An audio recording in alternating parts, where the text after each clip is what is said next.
Urgent warning. Check your backseat immediately. You sure you don't have? He began. I cut him off more emphatically than I intended. There is nothing in the backseat. I have looked.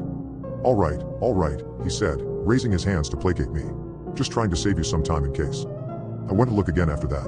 I really couldn't have stood being wrong at that point. It was empty. It was always empty. I knew every crevice of that backseat now. There was nothing there. I sat in the waiting room drinking coffee and playing on my phone. I was inexplicably nervous. I couldn't figure out why. It was just a sensor issue. They would find it and fix it. The problem would go away. It was crazy that I'd waited this long, that I'd let it get to me this much. Finally, they called me back up to the front. Well, we can't find anything wrong with your car, the mechanic said. What do you mean? There's absolutely nothing in the backseat. I have made very sure of that. Backseat's clean as a whistle, sure.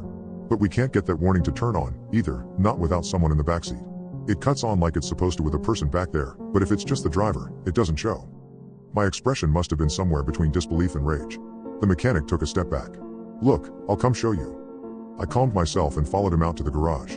He turned on the car while I watched through the window. He let it run for a moment, then turned it off. No message appeared. See? He said. We can replace the part if you want, but since we can't find an issue, it's not going to be covered under warranty. And we've got to take the entire back seat out to do it, so there's going to be a decent labor fee. I ignored him and got into the car. I turned it on and then, with trepidation, turned it back off. For the first time in weeks, no warning appeared. The rush of relief I felt was incredible. I turned the car on and off again several more times. There was no message. The warning was gone. You happy? The mechanic asked. Unbelievably, I said. He shrugged. Wish they were all this easy. I drove home feeling like I was floating. I hadn't realized how much tension I had been carrying, or how much my car had begun to feel like a prison. The road was broad and open. The day was beautiful. I was free. In my peripheral vision, a light flickered.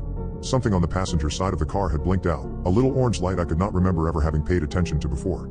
I stared sharply at it now, trying to figure out what had been illuminated. It blinked briefly again, on just long enough for me to read it, passenger airbag off. It stayed on whenever there was no one in the front passenger seat. It was off now.